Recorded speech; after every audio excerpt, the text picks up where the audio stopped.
안녕하세요. 자산관리 전문기업 트루에셋 대표 배성철입니다. 실전 위주 셀프 자산관리 네 번째 시간이고요. 이번 시간엔 보장성 보험에 대한 이야기를 해보려고 합니다. 보장성 보험 그러면 꼼꼼하게 다 준비해야 된다라고 생각하는 분들도 계시고요. 아니면 굵직굵직한 것들만 준비해야 된다라고 생각하는 분들도 계시고, 그리고 정말 보험 따위는 필요 없다라고 생각하는 분들도 계세요. 실제로 가서 상담을 진행하다 보면 정말 여러 가지 유형의 분들을 만나볼 수가 있습니다. 이 동영상을 보고 계신 고객님은 어떤 생각을 하고 계신지 모르겠는데요.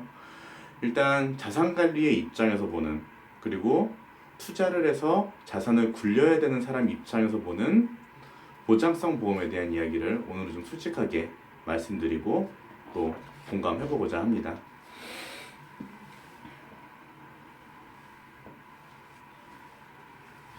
여기는 사망이고요. 그리고 암이나 뇌출혈, 심근경색 같은 질환이 있고요. 중대한 질환이죠. 그리고 감기가 있습니다. 자, 이것은 뭘 나타내고 있는 걸까요? 도대체 이 삼각형은 뭘 나타내고 있는 걸까요?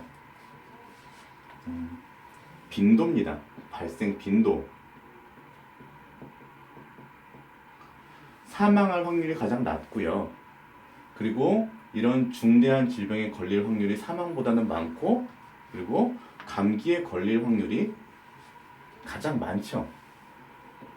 발생 빈도는 밑으로 갈수록 점점 높아집니다. 자, 하나 더 그려볼까요?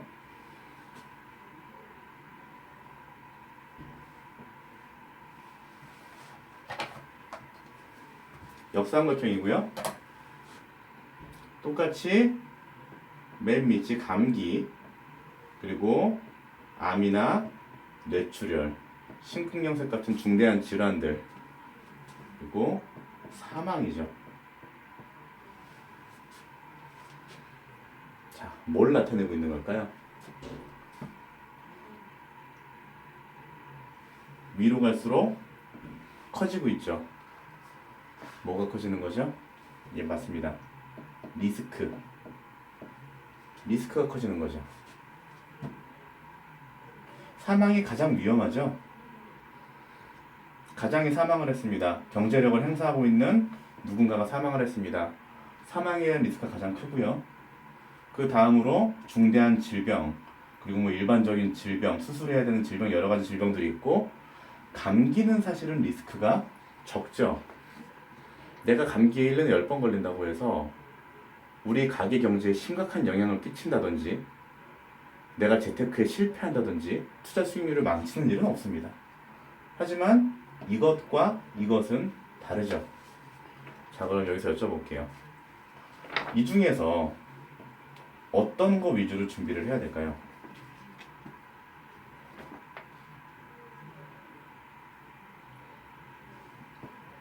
네, 맞습니다. 리스크가 가장 큰 것을 가장 먼저 준비하고, 이것에 대한 준비가 끝나면 리스크가 적은 것으로 넘어가는 거죠. 근데 대부분 반대로 준비를 하시거나 반대로 생각을 하시는 분들이 많으세요. 감기 되는 거 뭐 있나요? 물론 실비를 가입을 해도 감기는 금액이 적기 때문에 안 나오는 경우도 많이 있지만, 실비, 그 다음에 수술비, 입원비, 그리고 진단비, 그리고 사망보험금이죠.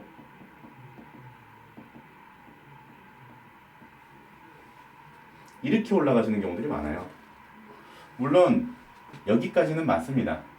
실비는 분명히 준비해야 되는 부분이에요. 왜냐면 이 실비는 감기만 되는 게 아니라 사실 여기 있는 중대한 질병까지 전부 커버가 가능하거든요.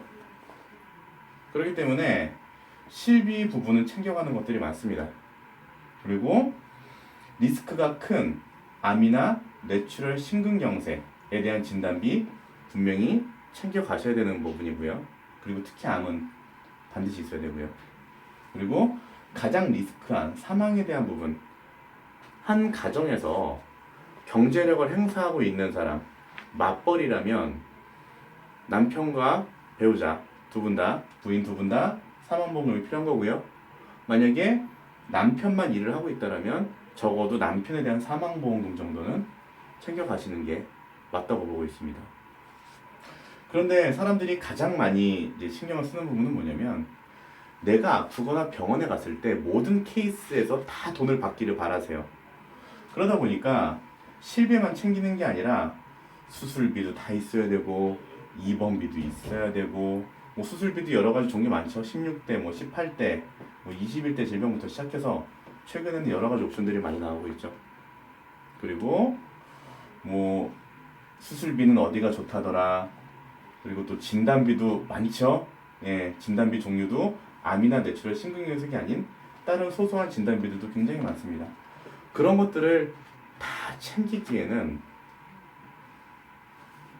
여력이 없죠. 이것을 다 챙기고 나면 투자할 돈이 없습니다. 그렇기 때문에 가장 리스크한 것,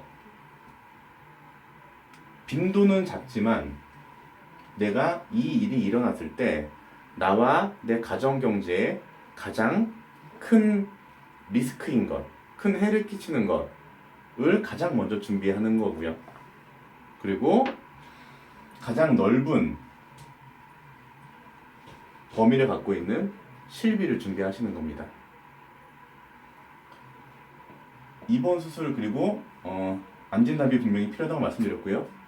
중간에 들어있는 정말 옆집 누구 뭐 앞집 누구 다 들어있는 뭐 모두 다 보장해준다는 왜 많이 있죠. 묻지도 따지지도 않고 수술비 나가고 입원비 나가는 그런 보험들은 꼭 그것만 보고 가입 그것밖에 내가 병력이 있어서 꼭 그것밖에 가입이 되는 사람이 아닌 이상 실비를 갖고 있는 사람들은 제가 볼 땐 크게 필요가 없습니다. 그래서 이 순서를 지키는 게 저는 굉장히 중요하다고 생각을 하고요. 예. 그리고 사망에 대한 얘기 좀 더 해볼게요.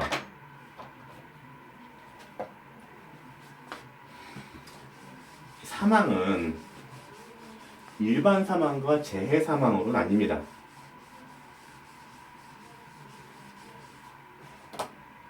자, 일반 사망이라는 것은 말 그대로 사망을 하는 모든 경우를 다 이야기하는 거고요. 그리고 내 몸 안에서 일어난 사망은 또 질병 사망이라는 표현을 하게 됩니다. 그리고 내 몸 밖의 원인으로 사망을 하게 된 경우에는 재해 사망 혹은 상해 사망이라고 표현을 하죠. 혹시 기억나실지 모르겠어요. 그 2008년도에 냉동 창고 화재 사고가 있었습니다. 이천에서 많이 돌아가셨어요.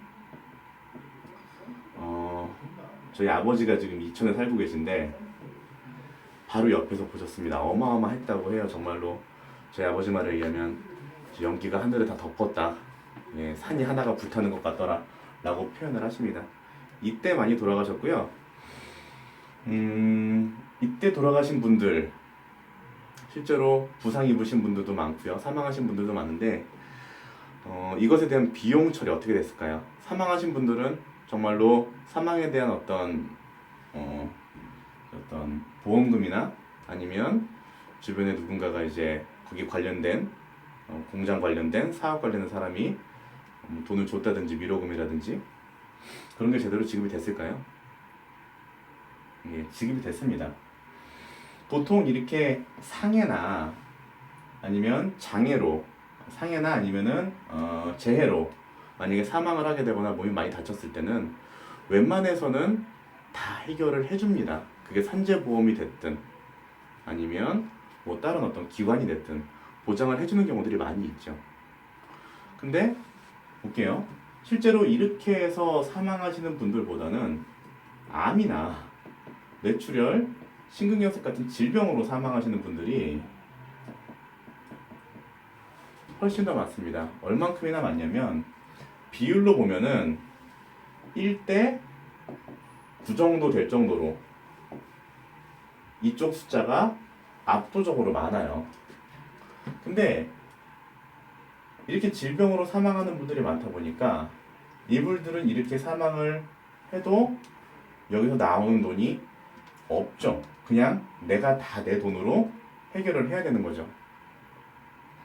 그러면 준비를 해야 되는 입장, 내가 사망에 대해서 준비를 해야 된다라고 한다면 이 둘 중에 어떤 걸 준비해야 될까요? 맞습니다. 당연히 이쪽을 준비하는 게 맞고요. 그렇기 때문에 보험료도 상해 사망이나 재해 사망보다는 질병 사망과 일반 사망이 압도적으로 높습니다. 그래서 사망은 질병 사망과 일반 사망 위주로, 그리고 수술비, 입원비보다는 실비와 진단비 위주의 보험 구성을 권하는 편이고요. 한 가지만 더 말씀을 드리면 얼마 전이 아니죠. 이제 벌써 1년이 됐네요. 2014년도 4월 달에 우리나라에 굉장히 슬픈 일이 있었죠. 세월호 사태가 있었습니다. 세월호 사태 많은 학생들이 희생이 됐고요. 그리고 또 많은 일반인들도 그 배에 타고 있었는데 나중에는 한 번 정도는 분명히 이슈가 되고 또 문제가 될 거라고 생각을 하는 게 보험금 지급에 관한 문제입니다. 배가 침몰해서 사망을 했습니다. 근데 그 사람이 숨을 쉬지 못해서 익사를 한 케이스와, 그리고 창문이나 문에 부딪혀서 사망을 하게 된 케이스, 그리고 익사를 한 사람도 과거에 어떤 폐렴이나 천식 같은 질병이 있는 케이스가 없는 케이스가 전부 다 다릅니다. 분명히 한 번 정도는 분쟁의 소지가 아마 언론을 통해서 떠오를 거라고 생각을 하고요. 만약에 일반 사망보장금 같은 경우는 그거에 상관없이 사망을 했다라는 어떤 객관적인 자료나 증거만 있으면 사망보험금이 지급이 됩니다. 하지만 재해 사망이나 질병 사망으로 가입하신 분들의 경우에는 나중에 분쟁의 소지가 분명히 벌어질 겁니다. 그래서 사망은 금액이 조금 더 들더라도 일반 사망으로 준비할 거를 많이 권해드리고 있고요. 그리고 종신보험은 꼭 죽어야지만 나오는 보험은 아닙니다.